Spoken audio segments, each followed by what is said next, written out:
All right, sustainability. Awesome. Well, that will still be live. So if you all want to continue to contribute, you certainly can. And I'll include that website, the link to the website, as well as the code in the chat box. I just want to go ahead and get started because we have quite a bit on our agenda today. And I wanted to keep this as brief as possible. And I want to make sure that we can get through everything within the hour and a half. Um, we have some great presenters for you today, folks who have been working with community health assessments for a while, others who are just joining the team over with this current cycle, but have some important tools to share with you all. So the point of this is really just to prepare you for the writing process. You're going to learn some about like the template and what each section would look like. You're going to learn about some resources and tools. You're also going to learn about like why we do this and why Duke Health and Durham County Department of Public Health and the partnership join forces together to do the community health assessments every 3 years. So I will go ahead and pass it over to Michelle Lynn, who's going to give her perspective from Duke. From Duke Health. Thank you all. I'm so pleased to be here with you all today and look forward to yet another cycle of our community health assessment process and the development of implementation plans to ideally realize the health outcomes that we all want for our community that we love. In terms of our Duke Health relationship with completing not just the health assessment, but also the plans, this has been a multi-decade process. I'm coming up on 25 years at Duke, and we were partnering long before I got to Duke on completing a community health assessment for our community. And while it's gone through iterations and different types of processes, I can't be more proud of how much it's really grown and matured. I'd say in the last decade and a half, and certainly so much of that credit goes to Marissa Mortiboy, who led for many years, and then with the capable passing of the torch to both Bria and Savannah and others at the Durham County Health Department. It's been a real pleasure working together as partners on this. And while we tend to talk about Duke Health and Durham County Health Department and the partnership for Durham really leading the effort, we also know that it could never be accomplished if it weren't for the multitude of individuals as well as other community partners and institutions across the Durham community. So we're just pleased to be a part of this and what we learn from it and how we continue to improve it with every single cycle that we do and how we really put what we learn into action.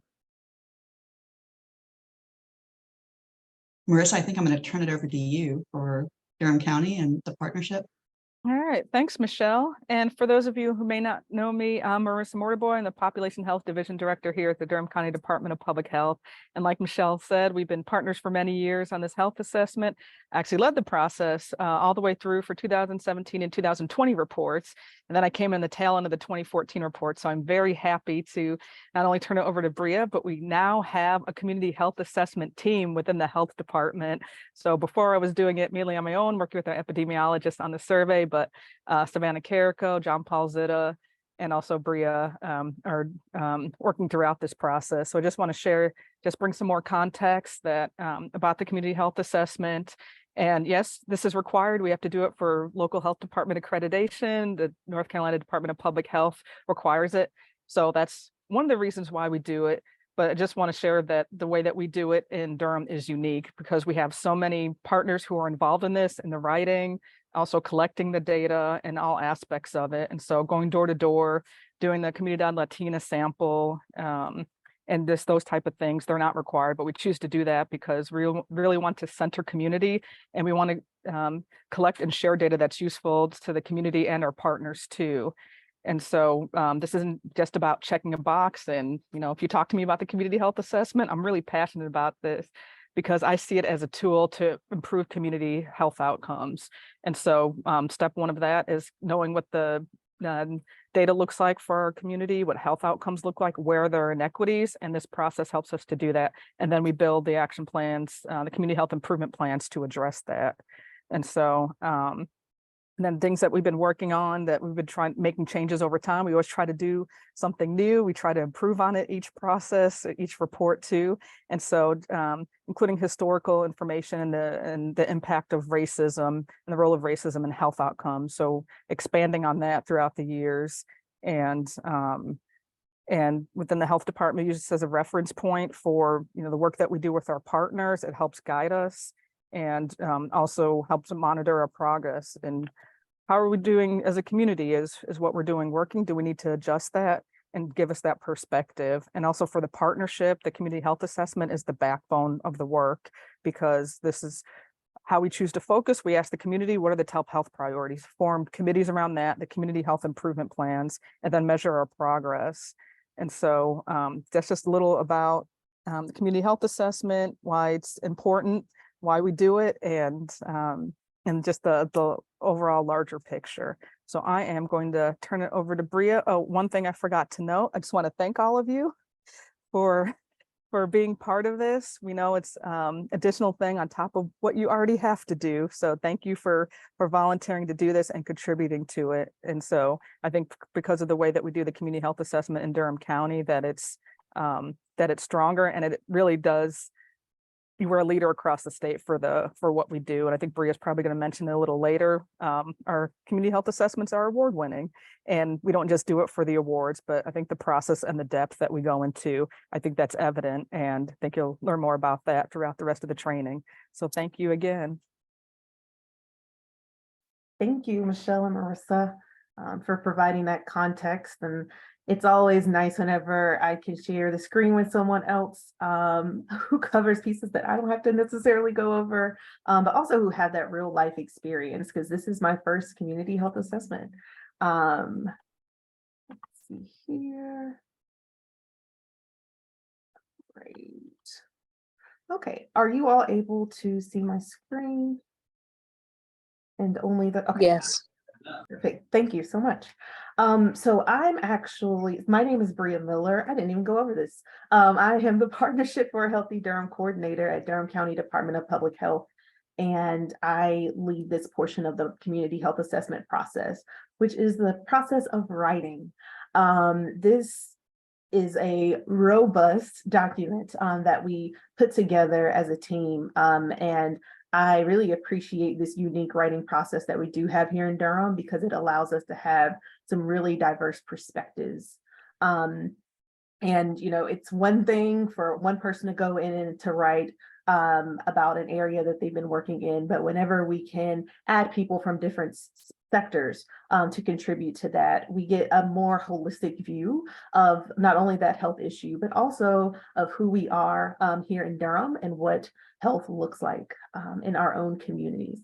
And so what I am going to do is I'm going to go over some things about like our writing process. You're going to see some things about the timeline, learn some things about the template, and some things that look a little bit different, excuse me, this time around. All right, so the purpose, and Marissa and Michelle have talked some about this, so there's some things that I won't go back over, but the purpose is for us to share tools and information with our community about health and important health issues.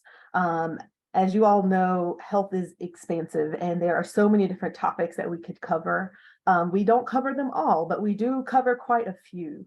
The last community health assessment was over 500 pages, and it includes like over 40 different sections. And so as we put this together, we are really weaving together a story. And so that's also why we like to start the process this way, by bringing all the writers together, or at least a portion of the writers together, who contribute to this larger vision. Because each of you may be working on your own sections, or you may be working with a team of writers, but it's important to know that this is one piece that contributes to a larger document that we work on together.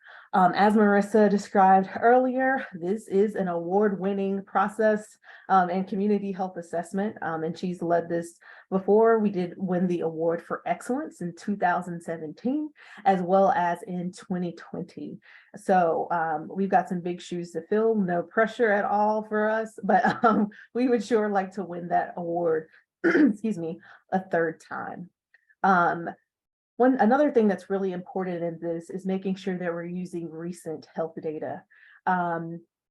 You will learn about some tools that you could use and things that you could incorporate in your particular sections and chapters. But we really do want to give a recent snapshot of what's happening, because we do have things from the years past, but it's really important that this is a timely document. And this also shapes the picture of health in Durham. Of course, we share this with the state. This is a part of accreditation and something that we have to do. But we don't only do this because we have to do it. We do it because we want to inform our community on what is going on with health. All right, let's get on into it with some due dates. And you'll see me emphasize these again.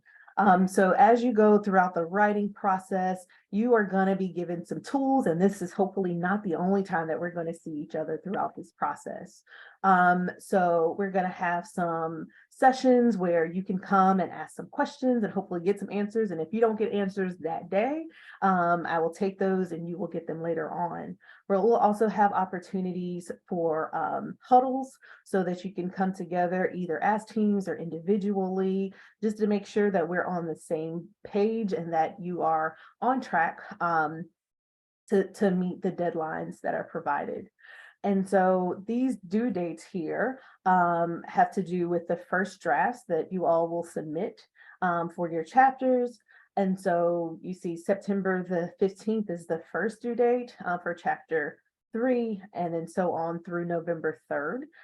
You all will get this in email as well. So I am not at all expecting you just to memorize it, but you will get this information along with your team so that everybody has the same information at the same time. I think that's a really important component. All right, some other things about the timeline.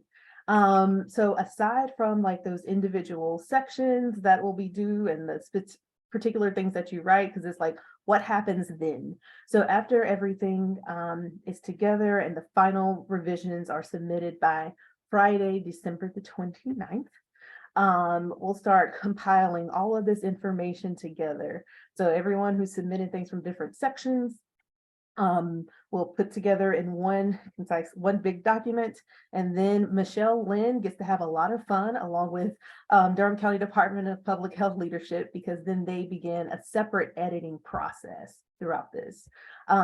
So for me, I'll be sending edits and feedback as you submit your sections. So you'll hear back from me within about a week if there's anything that needs to be tweaked or changed or additional considerations. But after all of that, there's an additional edit and review that does happen.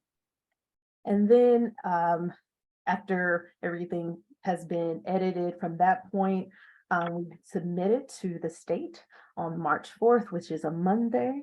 And then we have a 1-month community feedback period. So we'll share this information with the communities for them to give us input on the actual document. And we'll share that through the website, through the, and when I say the website, I mean the partnerships website, excuse me, through social media and through our other communication channels.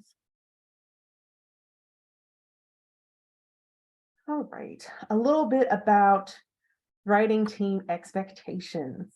So of course, some of you would like to write individually, and we don't have other writers to contribute to a section, which is fine. So this would just be you. So these next 2 slides are going to apply to you. For other folks, though, you will be working along with a team of folks to complete sections. And so the expectation is that you decide how to split up those responsibilities and making sure that you're working together to follow through with your commitments. When there are deadlines set, you want to make sure that you're meeting those, and always, of course, want to make sure that you're communicating with each other.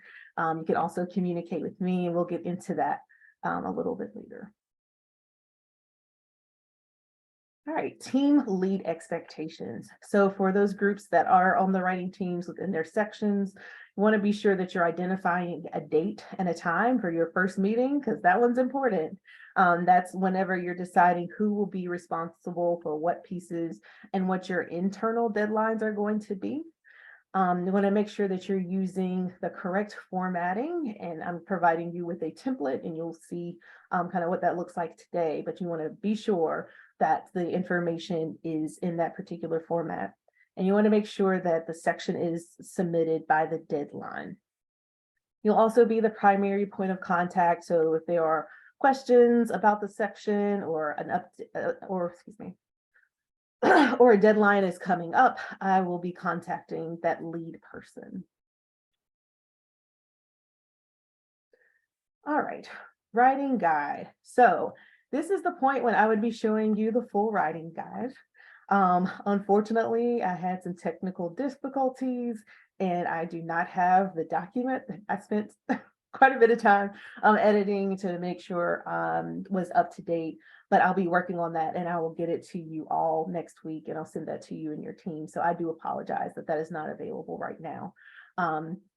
But within this writing guide, you'll see information about the font colors and sizes, the citation style, which is APA, and hopefully that works really well. We did take into account feedback that we've gotten, and this should simplify the process because you all will be able to do your citations within Microsoft Word. So it will do the hard work for you. You just put information there, and then it will generate the correct reference lists and citations, all that good stuff. It also, in the writer's guide, you'll also find how to insert those endnotes. They're pretty simple instructions. You'll also see style guides for charts, graphs, and tables.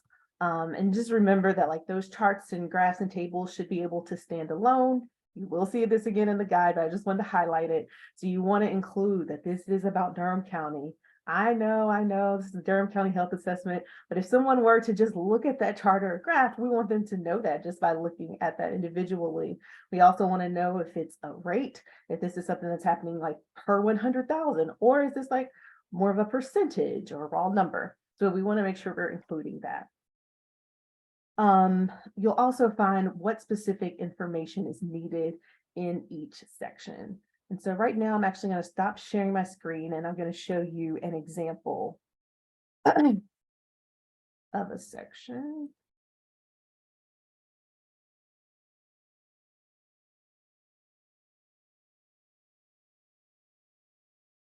Okay, so one thing, if this is not your first time writing, you're probably wondering where the header is. We decided to hold off on the header and we'll actually add that in later on. It just makes it a little bit easier with formatting, so we won't have to worry about that this time.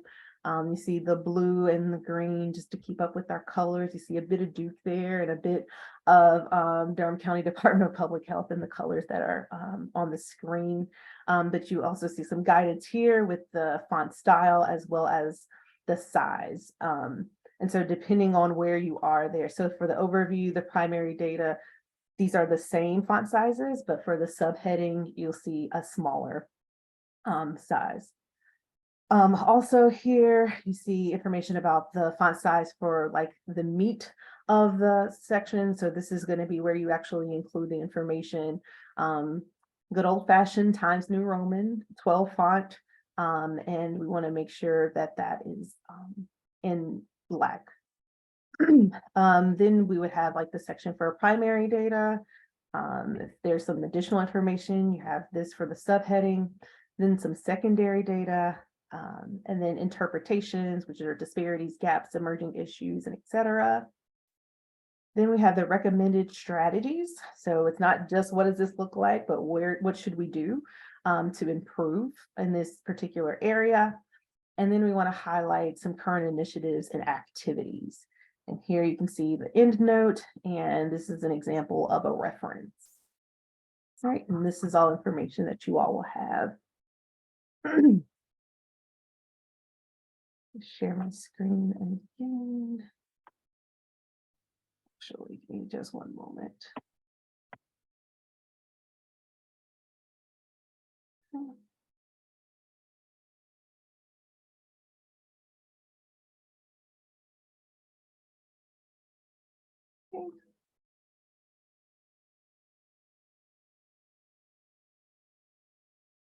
Are you all able to see my screen still? Great. Here's some other important things. So we want to make sure that we are centering equity throughout this and using that equity lens in all of our sections. So I think that a really good thing to look at is the racial equity principles that the partnership racial equity task force developed over an 18-month process. But these are really good considerations. So there's things like cultivating community power and leadership, transforming inequitable systems, so focusing on systems, thinking about like connecting our humanity, that yes, we are looking at the data, but this all relates back to actual people, and also being careful with our language, because language and history does matter. So we want to be sure that we are focusing on systems and not like just individual behaviors there. Asking ourselves questions, and this is also in your writer's guide, but challenging ourselves to look at the root causes and why we're seeing these disparities. We also want to include quantitative and qualitative factors. So you will see some sort of resources that you all can use to get this information, and also making sure that we are considering other factors that impact equity, of course, race, gender, sexuality, and so on. There's so many different factors. Education level are all factors whenever we're considering equity. So we want to look at these things holistically, and remember that we are talking about people, and we want to make sure that we're addressing systems. Here are some important things to remember, and I realize that I have been talking for a little while, but we're going to move pretty quickly after this. So some key things to remember. So each section is only up to 5 pages, no more than 5 pages, and that does not include your references. We want to make sure that we are citing sources. So anytime that we're listing a quote or data, or we're paraphrasing something, make sure that we're citing. It's also really important that we are objective and that we can reference a place where we find information. So we may see certain things, and I understand that some of us have been working in our fields for 15, 20, 25 years, and you're like, I just know it. But it's really important that we're able to reference that information. Somebody may have additional questions, and they may want to do some further research. So if we can provide a reference or a source there, that would be extremely helpful. We want to stay away from our own opinions. I understand that we have opinions about things. I do too. But for this particular document, it is our job just to get the information, the objective information to the public. So we want to make sure that we're being very mindful of that. I've said this before, but make sure we're using recent data, the most recent data that is available, and of course, use reliable sources. Use those end notes, pretty simple to add those in. Make sure you're using active voice, so not passive voice. And also remembering that this is something that won't be released until the spring of 2024. So there may be something that just seems super current right now, and you're just talking about it right now, but keep that in mind that people read this document later. It's going to be released at a later time, but also they could be reading this for years to come. Making sure that we write in third person. See, I just did it. I said we. But whenever you're reading a document, the person may not know who we is, who you're referring to. So we want to be sure to do that. And just be intentional about the information that you do provide, and also about the data that you use and the way that that is framed. And I think looking back at things with equity will really help with that piece. And please, please, please use the community health assessment template that we provide. So those specific colors, those specific fonts, and the sizes are really important, because please remember your section is one very important part of a much larger document. So we want to make sure that it flows very well together. Last but not least, please remember that I am here to help you. So feel free to reach out to me for technical assistance. If you have any questions and things. This time we're gonna have some monthly huddles. So once a month, I will have some time available where we can get together on Zoom and we can talk about our process with writing. We can answer any questions you may have if you find things interesting or there are additional resources maybe that you need. We can discuss those things there. We can also have check-ins, and of course, we can do problem solving together. This last bit just has my contact information, but I am sure that you all already have that. All right. And so now I'm going to stop sharing my screen, and I'm going to give us all a little break. We have an incredible new intern with population health. Her name is Gwen McNeil, and she is going to be assisting a lot with this community health assessment writing process. So I'm sure you all will engage with her again, but she's going to lead us in a bit of a break really quickly. Hi, everyone. My name is Gwen McNeil. I will be interning for the summer semester with the population health team. And I'm really excited to be here and working with you all. So before we get into the second portion of this writer's training, everybody just take a deep breath in and a deep breath out. Roll your shoulders out if you need to. Do a little bit of stretching. I know a lot of people are working from home. And after you do that, feel free to turn off your camera if you want to, grab a drink. I'll give us about 5 minutes before we hop into this next portion of the writer's training. Thank you. Well, it sounds like we'll be back at 3:35.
Okay, I have 3:35. I hope you all enjoyed your break and got to stretch a little bit or get some water. Um, I did include in the chat, if you had any questions about my presentation, the information I just presented, please do put it in the chat. Or if you have anything brief, I can try to answer that right now.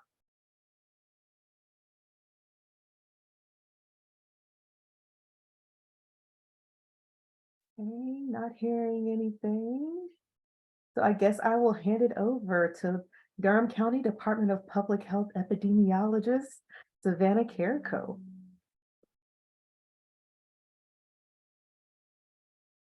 Thanks, Priya. Welcome, everyone. Thank you so much for being here. We really, really appreciate it. I'm going to share my screen here. Oops, I clicked the wrong button, maybe. Here we go. All right. Can people see my screen or my presentation mode?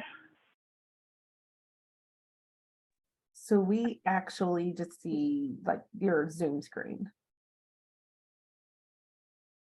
Oh, how about now?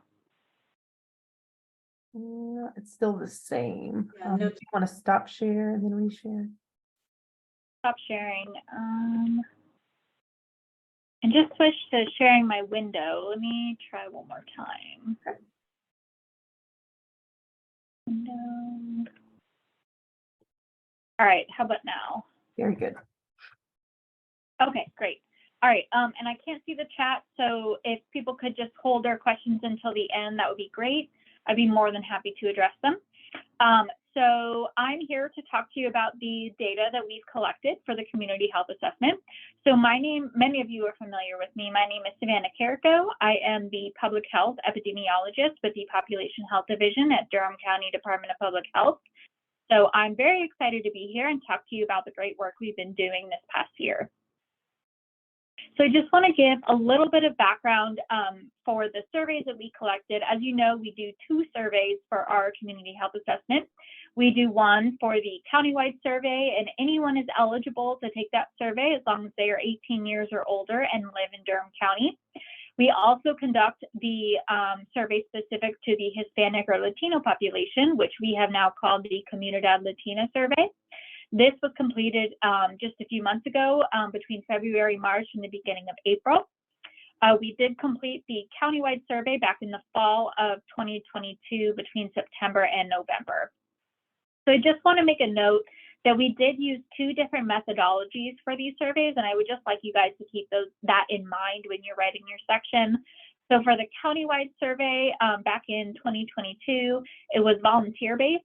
And we also went door to door. So we had 75 different clusters we selected with 7 homes randomly selected within each cluster. And we were able to get 205 surveys, which is great. And then for the Comunidad Latina survey, we actually relied on contractors. And so we had a group of 6 contractors come and conduct all the surveys. They attended certain events throughout the county. For example, we went to a couple of food drives, food pantries. We went to some church services. We went to the Durham County Flea Market and a couple other events located throughout Durham County specific to that population. And we were able to collect 176 surveys, which is very close to our goal of 200. So I want to make you aware of the different types of questions you're going to be looking at. So we're going to have multiple choice where there is a choose the best answer for you. We also have choose all that apply. And then we also have open-ended questions. So I'm going to present some countywide data to you. So I know it's going to look a little overwhelming, and I know I'm throwing a lot of numbers at you, but I just want to give you a sense of kind of the figures and graphs you're going to be seeing as you're writing. So I know this slide looks kind of crowded, but I just wanted to draw attention to the slides to the left, or not slides, I'm sorry, graphs to the left. Was there a time in the past 12 months where you did not have health insurance or coverage? And did you or someone in your household have difficulty finding healthcare you needed? These are yes or no questions. So this is how you would look at them, just by those columns and those data labels. Then to the right, I have a little bit more complicated, but in-depth graph of a follow-up question to, did you or someone in your household have difficulty finding the healthcare you needed? And you can see there are a couple of options, or several options. So the primary reason people couldn't get healthcare that they needed was they just couldn't get an appointment, followed by not having coverage. And then you'll see that other is the third most common reason. And we do have that broken down into certain categories. So if you have any questions about those, you can let me know. I do also detail what the other options are in the countywide data report, which should be posted to the partnership website. So these are kind of the different types of graphs you'll see. So you'll see kind of a yes or no, maybe a couple of categorical variables in a bar chart. And then for, you know, things that have follow-up questions or certain different options, you'll see kind of displayed in that vertical graph. So for personal health, the top two questions that typically are asked is, how would you rate your health versus excellent, very good, good, fair, or poor, as well as how often do you get the social and or emotional support you need. You can see that most people said they usually or always have that support. This section of personal health also covers a wide variety of topics as well. For example, we do ask about the primary causes of stress. And this year we determined that it was finances, work, and personal relationships. We also asked a question about what keeps you awake if you don't get 7 or more hours of sleep a night. And those reasons were stress, insomnia, and personal health reasons. And then we also asked how someone would respond to a friend that needed a mental health help, and who you would tell them to call or talk to. And most people recommended a counselor or therapist, and then their doctor or a friend or family member. So I really want to draw your attention to this slide because this is something new that we've done this year. In 2019, we did ask 2 discrimination questions, one about the type of discrimination experienced and one about the setting in which the discrimination was experienced. This year, we went a step further and we asked people that did feel they experienced discrimination within the past 12 months, whether or not they thought it was interpersonal, structural, or both. And so this graph you're going to see in the data report, but I want you to interpret it as X amount of questions, X% of questions were answered this way. So I want to draw your attention to that first column, banks. You'll see there's a tall blue column, about 65%, and then there's a tall red column that's about 35%.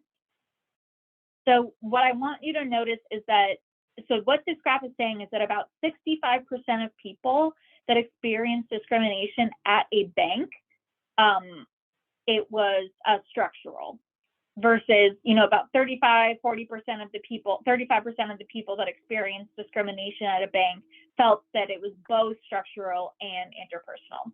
So you'll see the legend at the bottom. So blue means structural, green means interpersonal, and red means both. So when you're looking at this graph and interpreting this graph, I'll point to police and faith. So for police, 100% of the people that reported experiencing discrimination by them reported it being both structural and interpersonal. And then for faith, 100% of the people that reported experienced discrimination in a faith community reported that it was all structural. So if you have questions on this graph, I'm more than happy to answer them. I know it's a little bit different from what we've done in the past. Like I said, we're trying something new. So I just wanted to make you aware that that is how that data is going to be represented. So again, we have one of those vertical graphs. We asked what type of physical activity people engage in. Most people exercise in the home, neighborhood, or park. And most people said they would be more interested in walking if there were more sidewalks, better access to off-road paths or trails, and safer crosswalks. For nutrition, we ask a couple of different questions. So you'll see another vertical column chart to the right or left, excuse me, about where you get the food you eat at home. And we can see that the vast majority of people said grocery stores. Then we also asked a couple of other questions about during in the past 12 months, Did you ever cut the size of your meals or skip meals because there wasn't enough money for food?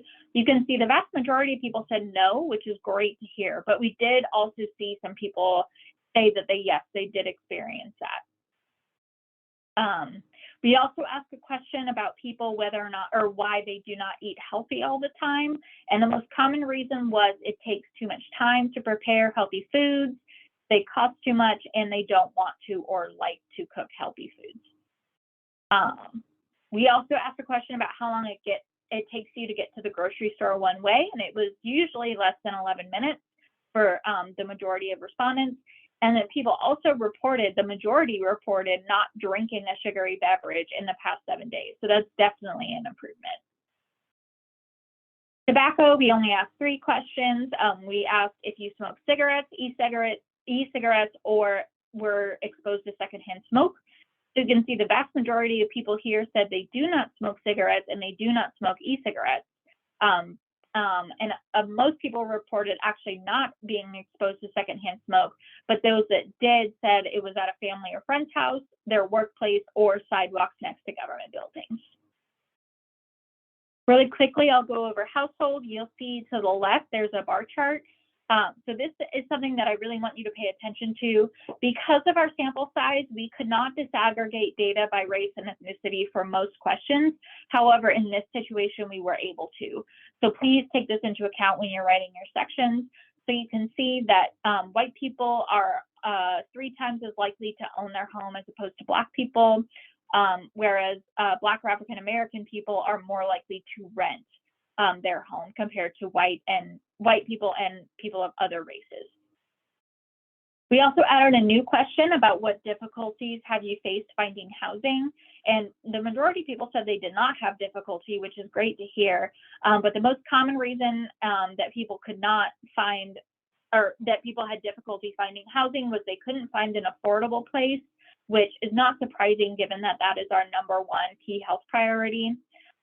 People also said that the commute would be too far and their credit score would not be adequate for them to apply. In addition, most people reported not being evicted or displaced in the past 3 years while living in Durham County, which is great. And then when asked how housing impacts their health, which is actually an open-ended question, it's the first open-ended question on the survey. So it's people can answer however they want. We'll record it in the tablet. There's no options for them to select. There's no multiple choice or anything like that. We're just hearing directly from them. And then we also found that most people reported living in Durham County for under 21 years, and most people use their car as their main form of transportation. For community improvement, there are 2 open-ended questions, one of which is what people, places, or things make Durham County a great place to live. Most people reported their neighbors and their neighborhood was quiet and safe, as well as in a good location. We also asked what has the greatest quality of life on people in Durham County, and people mentioned lack of affordable housing, too much violent crime, and then they were not sure. So you're going to see this in a couple of the questions coming up, is people don't know how to answer them. So you'll see that the I don't know option might be a little bit higher up in the graph. So just keep that in mind when you're writing, because some of these questions we ask and people just are a little stumped or they don't know how to answer it. So you will see that option pop up. For emergency preparedness, I want to draw your attention to the graph on the left. So this is a question we asked, what are your top 2 sources of information for a community-wide disaster? So in the blue, that is what people suggested were their first choice, and the green is what people selected for their second choice of information. And you'll see that they differ quite a bit. So you'll see the first choice is word of mouth, whereas the most common second choice would be the internet or online news. So that's just something to keep in mind. We did ask about emergency supply kits. Most people did say they have a 3-day emergency supply kit. Most people reported that if they have to evacuate, they would go to a relative or friend's home. And most people, when asked, why wouldn't you evacuate, said they would evacuate. And then also most people are not signed up for Alert Durham. And then lastly, we added this new section this year, asking specific questions about people's experience in COVID-19. So we asked about how physical and mental health changed since March 2020. Most people reported that there was no change in their physical health. Same with mental health, although about 40% of people responded that their mental health did worsen since March 2020. What was interesting was we asked if someone had actually gotten COVID-19, and people said yes. However, most of the people that said yes were white, which is obviously different from what we're seeing in the county. And again, I just want to point out the difference between this survey and not being necessarily generalizable to Durham County, because our survey was dependent on which sections of Durham County we went to, who was home at the time, and who actually opened the door. Most people reported that changes in their employment status included retiring, either no change to their work status, or transitioning to remote work. Most people got at least one stimulus check, and most people reported getting at least one dose of the COVID-19 vaccine. So I believe that's all I have for you for the countywide data. I know I went through that really quickly. Again, you can find a more in-depth data report on the partnership website. And then briefly, I will just say that the Comunidad Latina results are in. We received them last Friday. I was, however, at a conference Monday and Tuesday, so I haven't had a chance to really dive deeply into the data for you, but that data will be coming shortly. So just hang tight for that. And here is my contact information. If you would like to reach out to me, or if you want to see the reports, they're available at healthydurham.org. But for now, I will turn it over to my colleagues. All right, thank you so much, Savannah, for giving that overview of the 2022 Durham County Community Health Assessment Survey data. That's going to be really helpful for writers to dig into, and I'm excited about the tools that you all have for us to use throughout this process. And now we will turn it over to Libby McClure. Oh, Bria, there was a question in the chat sorry. for Savannah.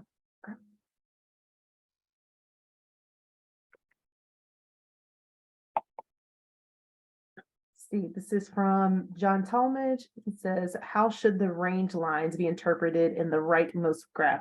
And I think that was for personal health. Is that correct, John? Yeah, I noticed that they end up being on more than just, I mean, she went to the next slide and they were on those graphs either. So it would be helpful to understand that. And also when there is comparison, do you only show it when it's a statistically significant difference? And there was the one graph about the racial differences in homeownership versus renting.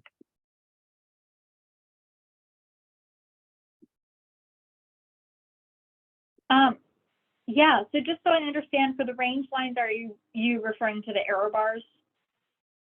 Is that okay? Those are error bars? Yeah. Yeah. The black lines that are with each bar. Yes, so those are error bars based on weighted frequencies and percentages. So we did weight the data based on Durham County's population.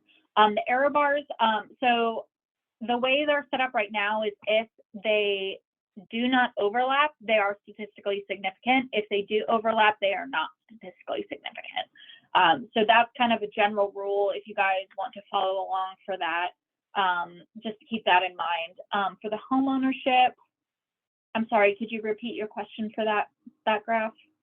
So given what you just said, then the difference, there really is not a statistically significant difference between blacks and whites in renting, right? Correct, yes, but there is for home ownership. Yeah, okay, that's helpful. Okay, thank you. Oh, more questions?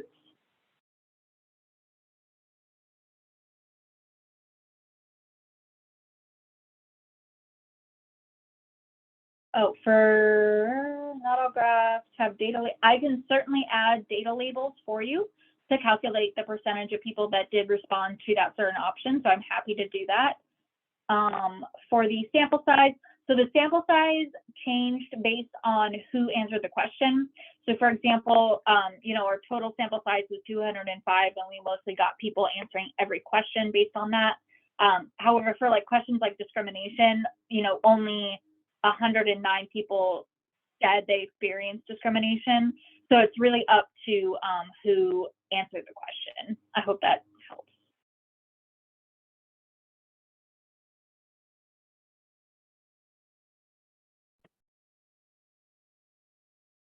Any other questions before we move on? John, I see your hand up. I see. Yeah, I do have one Hands more up. about the discrimination one with all the locations. So the 109 is across all locations. It's not 109 for each of those types of places. Is that right? So some of them are. Correct. Yeah. Correct. Yes. So it's 109 people experienced discrimination or reported that they did, but it's not 109 for each location. But people could, it was a choose all that apply question, so people could select multiple locations. So that's probably why it doesn't add up to 205, if that was your question. Well, I might find it helpful to, if like by each location type, you in parentheses, you have the number who experienced it at that type. Yeah. So, Yeah. Let me write that down.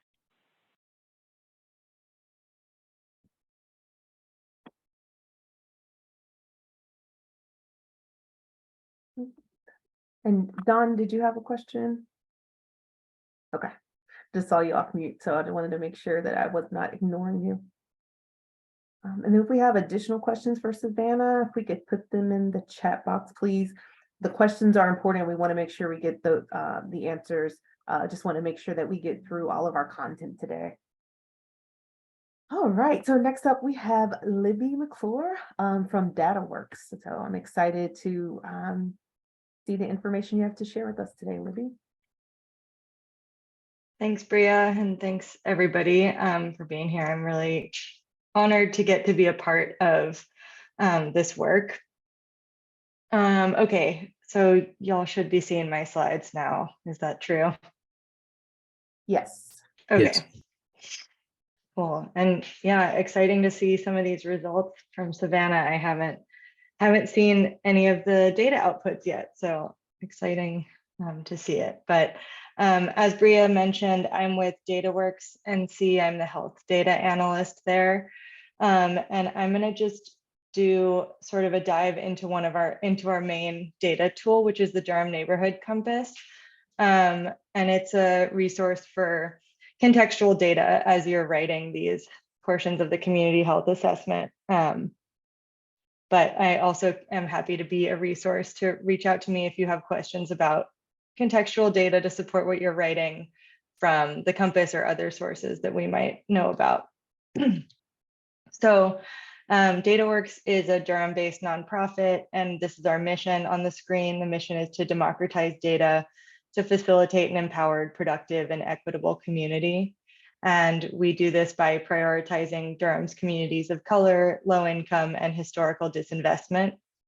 And our work is in collaboration with neighbors, communities, nonprofits, as well as local agencies that share our goals of racial equity and community power. And we try to bring an anti-racist perspective to all of our data methods. And I have a link here that I'll also drop in the chat when I'm finished with this presentation about how we've been thinking about anti-racist quantitative research methods. And so, you know, sort of our main takeaways from some of this work is to focus on changing systems instead of people, leading with assets and aspirations, as a lot of public health data is really deficit focused. And I think our other data tool, the health indicators site, is a really good example of showing assets and aspirations alongside some of the deficits we highlight in data. And then also prioritizing relationships over numbers. And one key piece of feedback we've gotten repeatedly from folks in the community is that when possible in equity analysis, we want to separate out data by race, ethnicity to support our answers. And like Savannah mentioned, that's not always possible with the data we have, but when we can, it's important to do. And for the contextual data, I'll show you where you'll be able to do that with data in the Compass. And this is called racially disaggregated data. So when we do that, we really think about whose story is being told. And so racially disaggregated data offers evidence of the differences and experiences that exist across race and ethnicity. But at the same time, data that's not separated out by race and ethnicity can tell a really different story than data that are.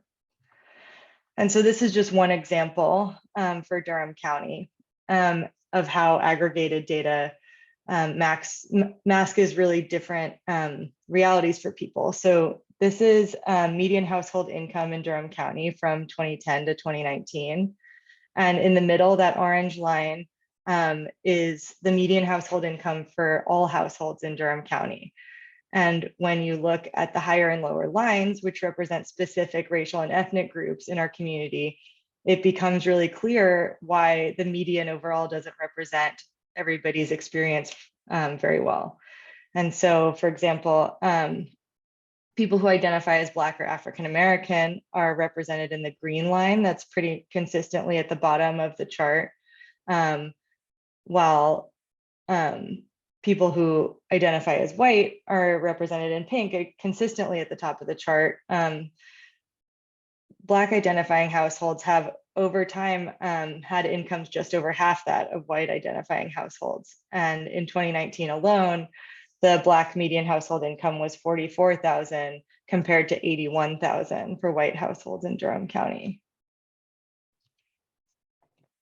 And this slide is a really quick snapshot into the deeper historical context of residential segregation in Durham, because that's sort of where we situate our research at DataWorks. And we strive to avoid just accepting contemporary statistics without their due historical influences. So segregation has been manufactured and recreated by our forebears, which becomes clear with the historical context. So a quick rundown of what that long arc of history of residential segregation looks like is we begin many of our presentations with an acknowledgement that we are on and managing land that was not ceded to white settlers by the Shakori and Tuscarora people who preceded colonial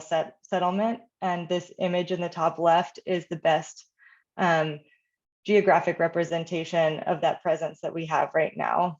And it's from the Native Land Digital, which is an Indigenous-led mapping project based in Canada. And then in the middle top, we have the first land grants map from around 1750 to 1800. And white settlers developed the first comprehensive distribution of land and measuring it closely to establish property ownership and a system for managing ownership. And this is not so different from our current parcel fabric that we use today. But that map of land grants covers the whole land of Durham County, and the power of claiming territory with boundaries and names on maps is established here for Durham County. And then not long after that, you can look at the top right image, the accumulation of large areas of Durham for agricultural production using enslaved Black and Indigenous labor became the predominant characteristic of mapped land. So the Cameron plantations were approximately 32,000 acres of Durham, Wake, and Granville counties. And that's what's shown in the gray on that map. But it's important to keep in mind that plantation dominated land use in antebellum times, but also long after that. So this is the known extent of the Cameron lands from around 1890, and it's from plantationpapers.com. But the end of slavery on Cameron land led to a foundational period of migration toward and into Durham. And there are several other plantation histories in our current neighborhood landscape as well. And then moving to the bottom left, property has always had rules stratifying us by whether we could legally own land and then how much we could accumulate. When it became illegal to formally zone communities by race in 1917, there were other privately controlled tools like racially restrictive deed covenants used from the 1920s till 1948 legally, but then in standard practice through the 1960s by large institutions, including Duke University. And they are very much still a part of our landscape and difficult to remove. So this is an image of a map with parcels that have racial restrictive covenants on them in our current neighborhoods today from our Hacking into History project, where we're community transcribing current parcel deeds for racial restrictive covenants. And then moving to the center bottom, other entanglements of law and private lending, private selling were rife throughout the 20th century, but a generation after racial zoning was made illegal, there was the inscription of the Homeowners Loan Corporation, or redlining risk maps that have become essential in the iconography of American apartheid. So red areas, of course, but also we like to highlight the blue and green just as much. These data were used to lock in generations of Black and other racial ethnic minority groups out of lending, but also they were used to protect and prioritize it in white and upper class neighborhoods. And so we really try to strive to use data to identify the privileging that happened and not simply reproduce anti-Black narratives. And then a generation into red and green lining, city projects doubled down and literally bulldozed Black neighborhoods with federal dollars. And this was also an incredibly data intensive process. So they had a full inventory of housing in areas deemed to be blighted that documented the value, profitability, and characteristics of each property. So the Durham County Urban Renewal Archives is a really great resource for learning more about that. But these images on the bottom right are from the Bull City 150 Uneven Ground exhibit.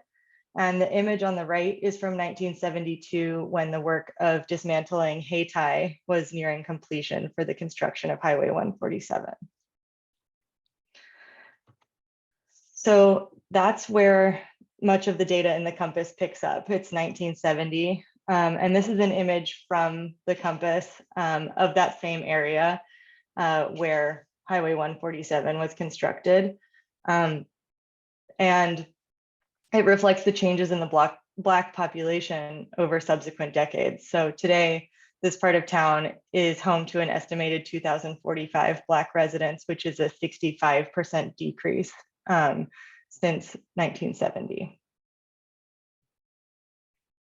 And then quickly, some methods on how we get data into the compass. Much of it comes from the US Census and the American Community Survey, and those are summarized to the census tract or census block group level. And so those are polygons. But a lot of our data also comes from other administrative sources like tax records. And so those are at the parcel level. So those get summarized to the polygon. And then evictions are at the address level, which are points, geocoded points. And then again, we summarize those to the block group level. And so now I'll just move into the compass itself so that y'all can see it. And I'll go through a couple of examples, but feel free to interrupt me if you have any questions. So this is the landing page for the compass, and it is available in both English and Spanish. If you'd like to use it in Spanish, you can just click this, and it will translate on the fly. I see something in the chat. Oh, point of clarification from earlier. Thanks, Savannah. And then these are all of the groups of variable types, and some of them have additional variables nested within them. So like demographics has race, ethnicity, and you can drop down into those categories.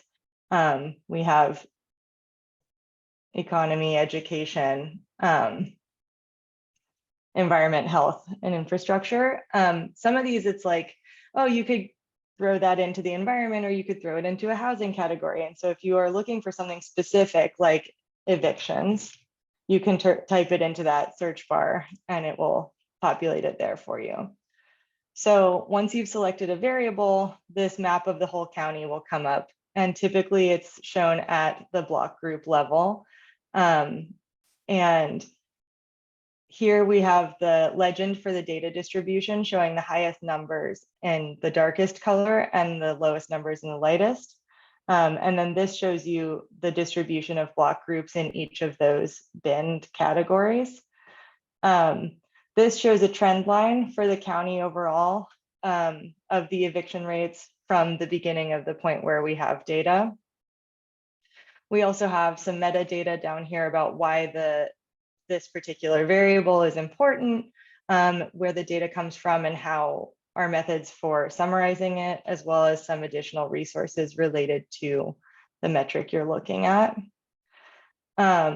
If you're interested in a specific location or neighborhood, you can type that into this search bar here. So we do a lot of work with the Walltown Neighborhood Association. So you can just search for that neighborhood. It will then select the block groups that most closely align to that neighborhood. And then once you've made any selection, it will populate this trend line with the trends and evictions for that selection. So for Walltown, you can see that in 2022, there were much higher rates of evictions in Walltown, 153 per square mile compared to 21 per square mile in the county overall. And this has been true over time, but it's declining in Walltown. So, but it's been consistently higher in Walltown than in the county overall. And then this table is populated at the bottom, and it will summarize each of the block groups that you've got selected. So you can see the evictions per square mile, and then what the trend has looked like since 2020 or 2000. And then you can clear your selection by clicking here and zoom back out. And then I'm going to just pause quickly because that was pretty fast. Any questions? Okay, I want to show you one other example.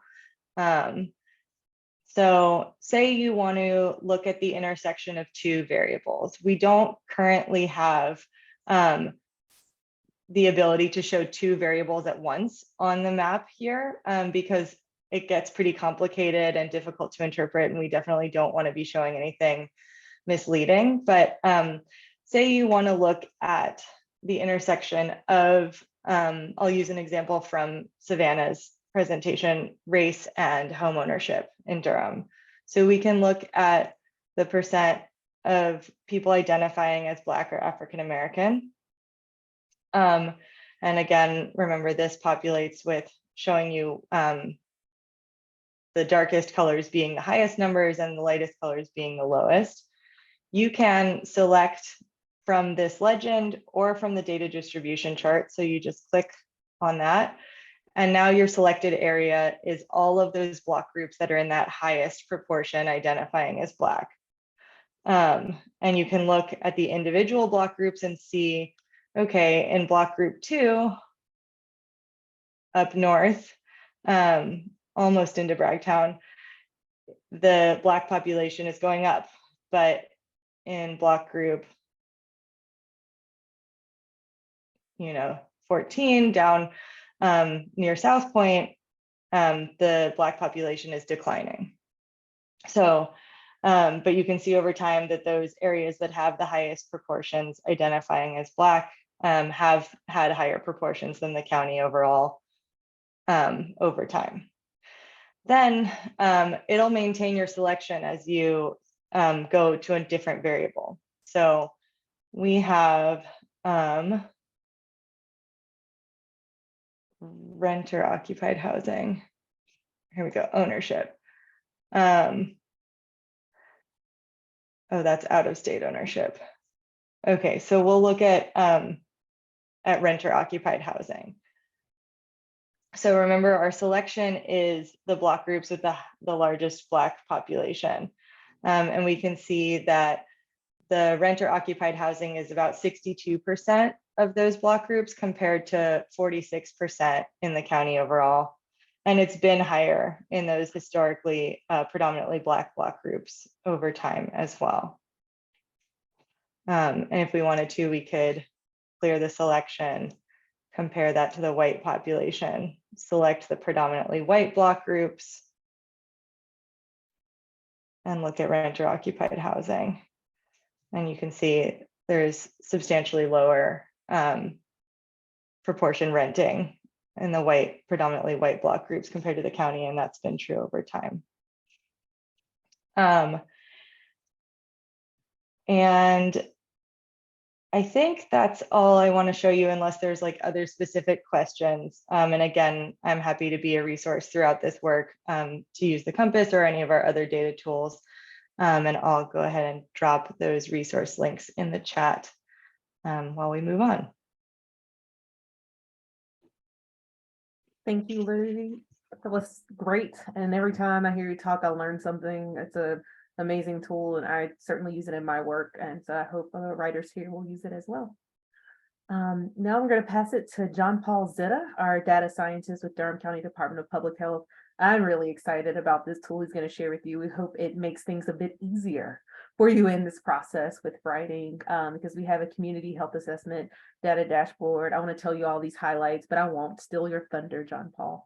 No, it's okay. No, I just wanted to reemphasize what Libby presented is excellent. If you have pre-consumptions and you know something to be true, utilize the dashboard that her and her team have built, because it will probably have the data that corresponds with your logic and or thoughts if you know something, and you have data-driven decisions to kind of help understand and write about these things, and you have references. So definitely utilize that resource as much as you can.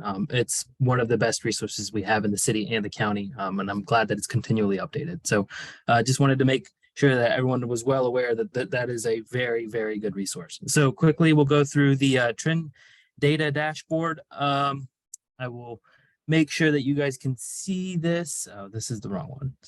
Hang on. I'm going to change it over 1 second.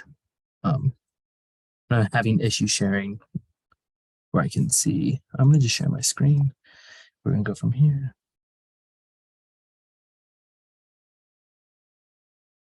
Having issues seeing my own screen. So give me a moment. And we can see your screen. Okay, yeah, that's good. I'm just having issues with myself to see it. Okay, so I'll send this out in a little bit, but I want to look at it together as a group before I let you guys play with it. Firstly, you guys know what a community health assessment is. It's a process to collect, analyze, and share data about community assets. It needs to gain an understanding of health issues that affect a population. It's done every 3 years. As you all know, we have all of our survey data in this dashboard where available. It was conducted in 2010, 13, 16, 19, and 22.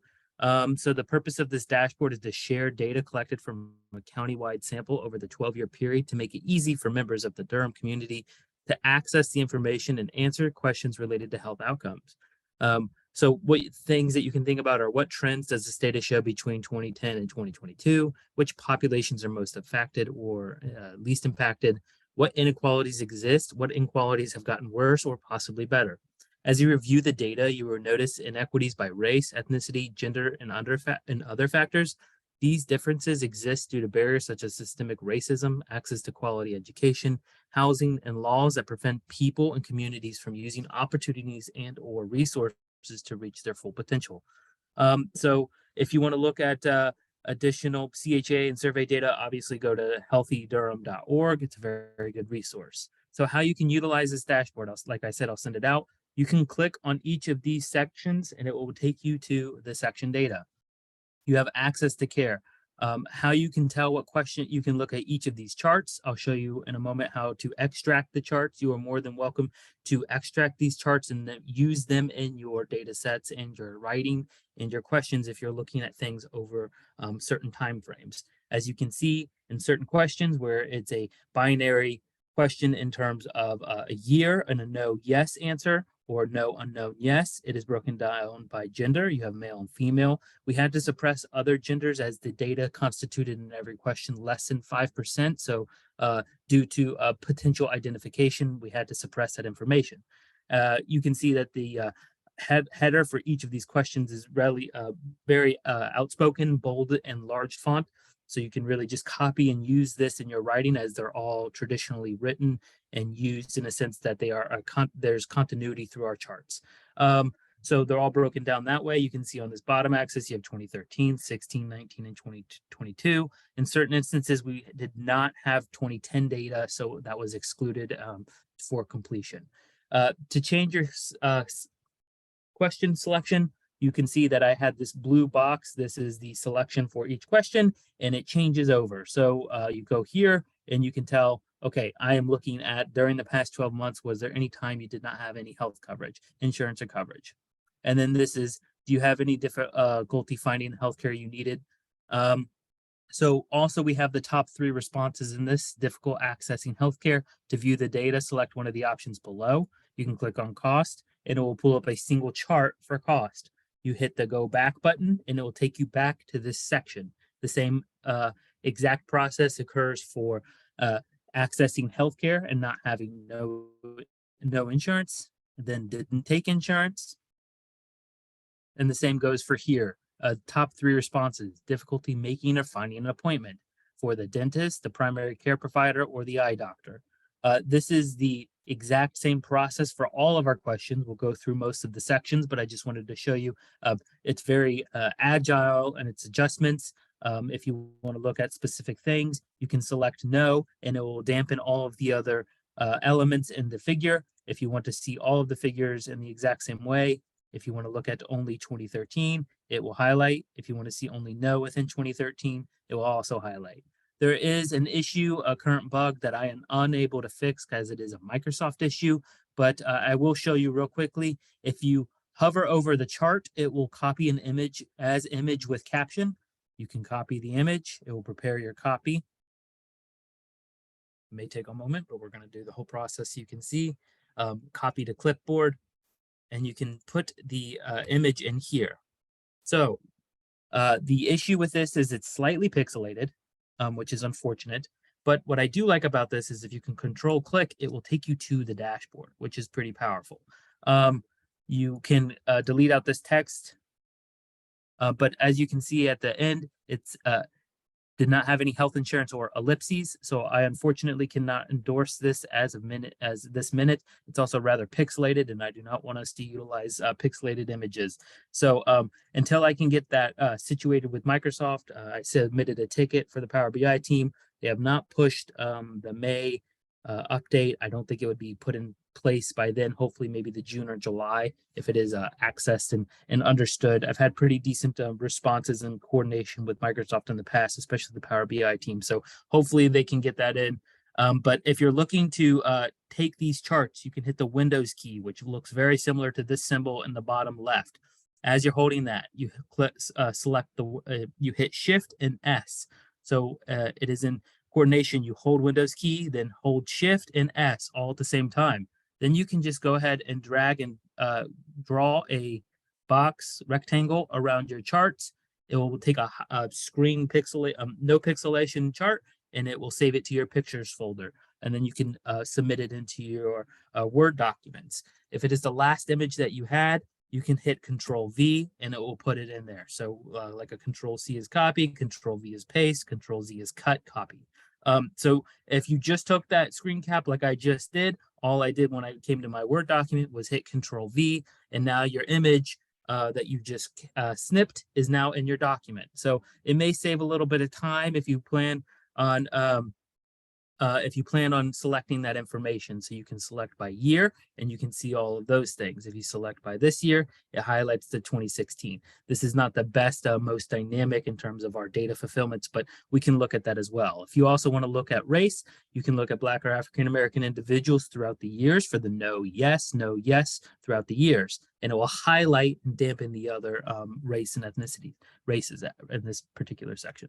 So you hit the go back, always hit the go back because that's how you can get to the main dashboard.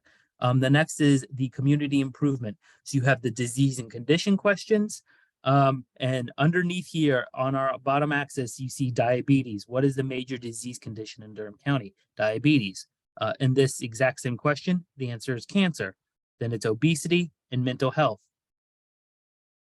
Make very sure whenever you're looking through and writing about if you're writing the disease conditions section, or you're looking at other issues, make sure that you always look at your bottom axis to look at those what is selected there at the bottom. These are unique charts. They are essentially called, forgot the technical name at this moment, but they're essentially flowcharts that we're going to be looking through. You can look at each of our different, what can be done to better support you and your community. So we're looking at it broken down by 2010, 2016, 2019, and 2022. 2013, I think for this particular question, it may have not been asked in the same capacity, so we had to exclude it. When you click on each one of these on the middle section, it will highlight the mental health section in the 2016, 2010, 2019, 2022. You can see the frequencies or by how dynamic it is in terms of the total word is frequenced through from this first. So it's the 2022 to the 2019. It's a mental health question. And then it goes down to the word support and or affordable. If we're looking at housing, you can see the highlight section for 10, 16, 19, 22, housing. The words that are selected for this is affordable or neighborhood. So I'll go through that in a moment. In 2010, 16, 19, 22, you can see the majority of the responses that were concerned about what could be better done to support you and your community. In 2019 for education, you can see that thick depth line going to the middle, which is our section of education. So how these words were selected were at the very bottom. Each of these categories in the middle chart are the themes that help categorize the free text found from the question, as this is a free text question. Each of the themes were selected from a model that found the common words in the answers, and the categories were selected by their meaning and context. The words were further broken down by what would appear the most frequently. For example, in the violence category, policing was a common term, but in context, it may appear as police patrol, perception of the police, law, resource officer, etc. Another example would be in the education category. Schools was a common term, but in context, it may appear as elementary, middle, high school, educated, teacher, after school, daycare, children learning, etc. So these are very wide buckets that all have similar meanings.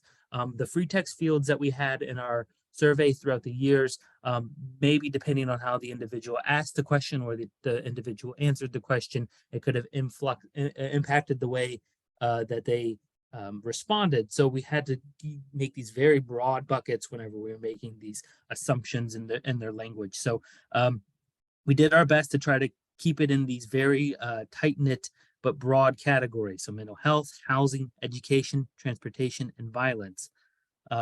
So as you continue to select through, again, what is the greatest effect on quality of life? It's the top 3 questions right here. 1, 2, 3. Affordable housing, cost of food, low income. If you want to look at 2016 for this particular question, it will highlight there. What are the major diseases, condition in Durham County? Violent crime. So what people, places, or things make Durham County a good place to live? There's only these 2 questions that are utilizing the water flow chart like this. So in this, we only asked it in 2019 and 2022, but we thought it to be a very impactful question. So we're thinking, what people, places, or things make Durham County a good place to live? We have our categories being nature, safety, diversity, community amenities, and community. When you select in the middle bar, you can see the breakdown of how each year respondents had their logic for the questions that they answered. Again, for example, in the community category, culture was a common theme, as you can see right here. But in context, it may appear as kids, families, events, good food, music, etc. And another example would be the diversity category. Unique people was a common term, but it may in context appear as different ethnicities, diverse community. So we took a pretty strong stance in how we broke these categories down and had subcategories on the further right to help communicate those things that we saw. Again, this is you can utilize this left banner for each of these sections. So they're all very similar in terms of how you can utilize them. What types of, where did you experience discrimination? That's the question. And then the answer would be interpersonal. These are the % of yes. So these are the types of discrimination that were found, and this was their response for each of those questions. We can continue down through emergency preparedness, the same exact kind of logic for all of these. As you kind of navigate this website a few times, you'll kind of understand that there is a flow to this. It's relatively systematic in how it was built, so that there was a very common flow, and once you started utilizing it, you could really get into flow of how to use it efficiently and understand the logic behind the way it was built. Where would you go if asked to evacuate? You can see that it is bucketed into these groups. 42% of the respondents said a relative in 2010 said a relative or friend. And I'm not going to read all of these out, but you can see how it cascades down and up for the years categorized by year. If you're only wanting to look at 2019 for this particular question, if that's the stance that you want to take, where would you go if you need to ask to evacuate? It will highlight and mute the other colors by highlighting the reds and then muting the other colors so that it stands out just a bit more. Always remember, hit the go back button that appears right here. Next, we'll look at nutrition as the last one. Why don't you eat healthy all the time? The answer would be cost. 21.8% of the respondents in 2010 indicated that cost was an issue as to why they did not eat healthy all the time. And the bottom graph right here, it says taste, time, and I don't know how. You ever skip the cut or the size of the meals because you don't have enough money for more? No, sometimes, always, yes, frequently. You can view this data by the race. You can go back, or you continue if you also want to look at it by ethnicity, or you want to look at it by gender. It is broken down by no, all in a single category right here. Sometimes, where the answers were sometimes, and yes, frequently. That goes for every single one of these type of questions. So that's kind of how this is all broken down. A lot of these are, I think once you start using this a little bit, you'll get really accustomed to how it works. Always ask me any questions that you may have. I'm pretty quick to respond to any inquiries and can help with anything. So if you have any questions right now that you need assistance with, that's totally fine. I'm going to send the link out in about 1 moment after I stop sharing, so that you can all go at your own pace to kind of figure out how you want to utilize this, if you want to utilize it in your writings. So that's all I have, Bria.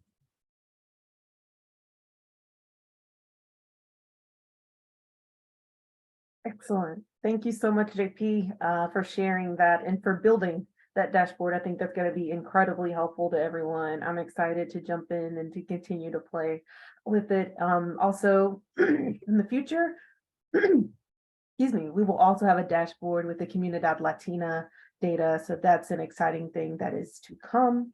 I'm going to pass it over to Marissa Mortaboy. Also, I do know it is 4:33 and I apologize because we're going a bit over our time. If you're able to stay on, we'd appreciate it. We have a couple more things that we would really like to share with you. So Marissa, of course, has led this process for the last couple of cycles. I think you've been here for 3 cycles, is that right? And of course, has lots of wisdom. And so I think this is a really important portion of our training where she can share some of the lessons learned and some of the tips and tricks she has to share with you all. All right, thank you, Bria. And yes, it's been 3 cycles of editing. So Bria had mentioned previously leading the process and editing. So just I want to share some things that from the editing perspective on Bria's end, and then things to make it easier for you. But first, I just want to say, what do y'all think of those tools that you have for writing? So if you want to use an emoji, or if you just want to say, you put in the chat. And so that's another reason why Durham is unique. We have all these data tools to use. So what do y'all think about what Libby and Savannah and JP presented? See some thumbs up. I see a little confetti, a heart, more thumbs up. All right, and so that's so some things I just want to say during the writing process, and these are things that I've encountered, and so I just want to help Bria out too. So if you have a question about anything related to the writing process, talked about due dates, talk about what you should put in your section, and everyone who presented data said, contact me, ask a question, ask. Because when I was editing the last 3 reports, sometimes it was right before the due date. Someone had an issue and they hadn't asked me about it. So if you have a question, no question is too small. I try to make myself available as possible. Bria, I know she will too. And so just go ahead and ask, because we want to work with you. We know this is something extra that you're doing. We appreciate it, but we want to support you. So that's why we're giving you the templates and the data tools, and also the writing guide to make it as easy as possible. And so if, like, we know that life happens. So if things come up, like if you run into challenges, if your availability changes, or if something happens, like, hey, I just need another week to get our team to get the first section, and communicate with us. We're happy to work with you. And so I will say that I keep saying we, and I think maybe I, because I'm used to leading this process. It is all Bria. So Bria is your point of contact. I am here to support Bria however she needs, but Bria is your point of contact. And something else that came up is if you're writing with a team and you have an issue and you try to resolve it and you can't, please let Bria know.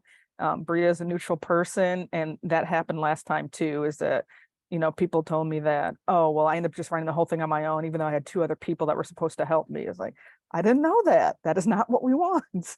We want you to, if you're on a team, to be working with the team. And if there are things that we could resolve, however, whatever that looks like, we want to be able to help you with that. So again, just being communicating and letting Bria know those things. And one thing I think that's hard for people to kind of conceive is, so there's going to be 40 some sections in this report. So your section is about 5 pages, and then you're going to have your resources on top of it.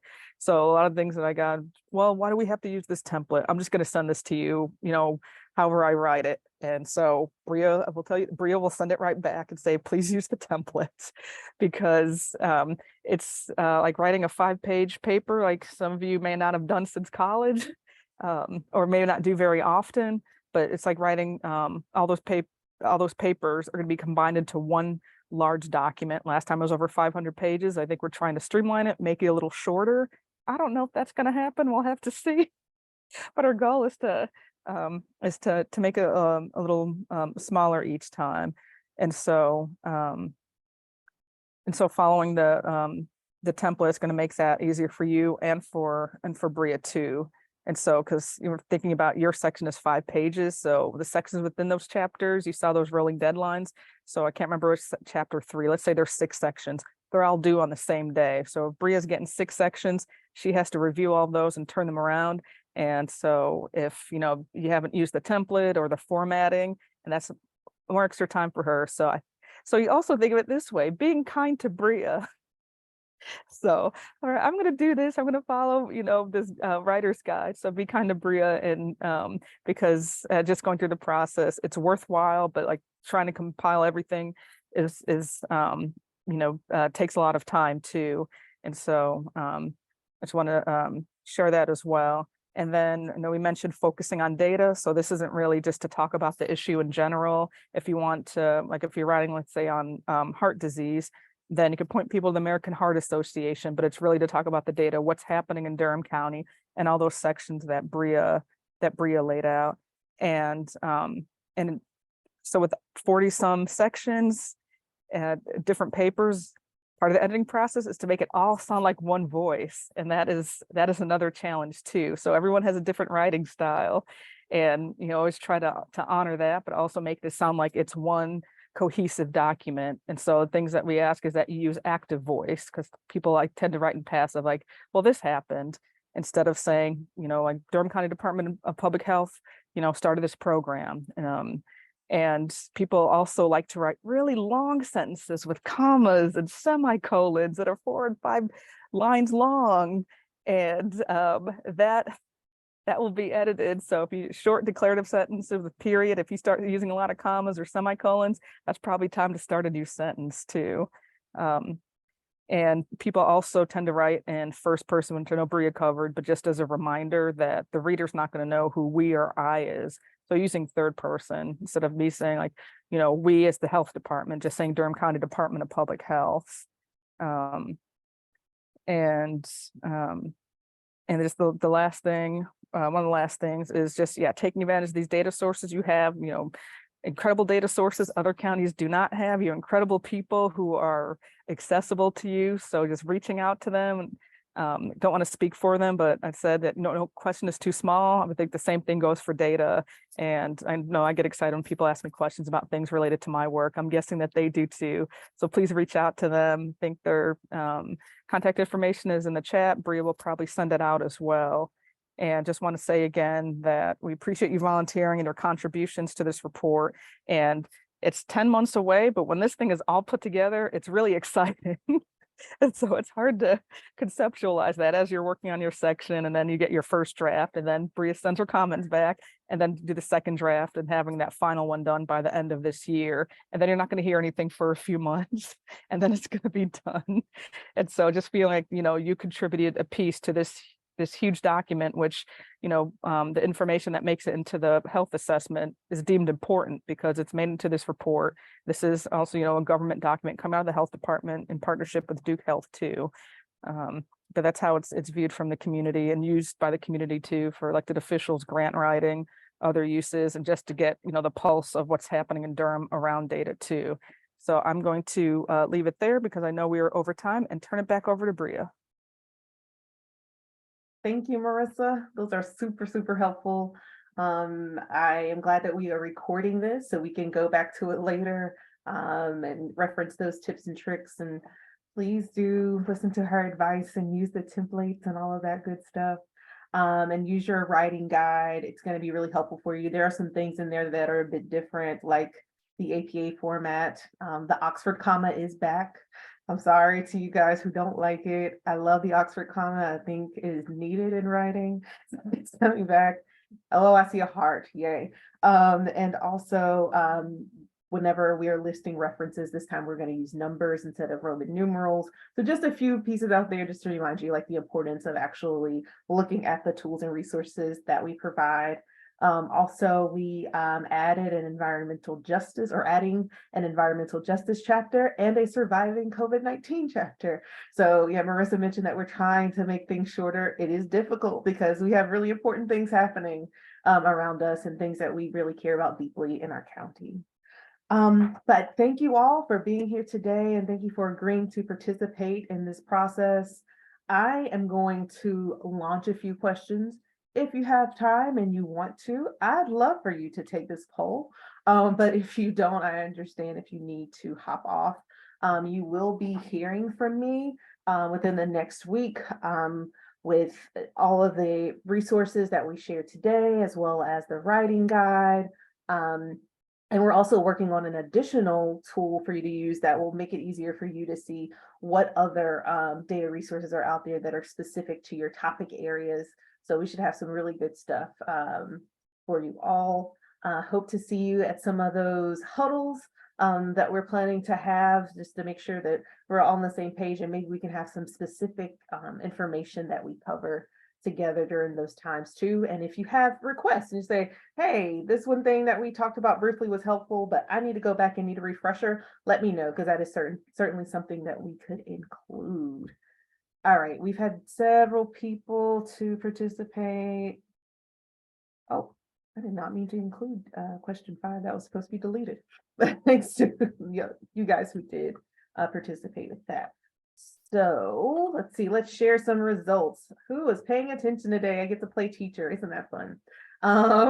What is the maximum number of pages per section, including the references? 5 pages. Yay, everybody got that one right. Gold stars for the group.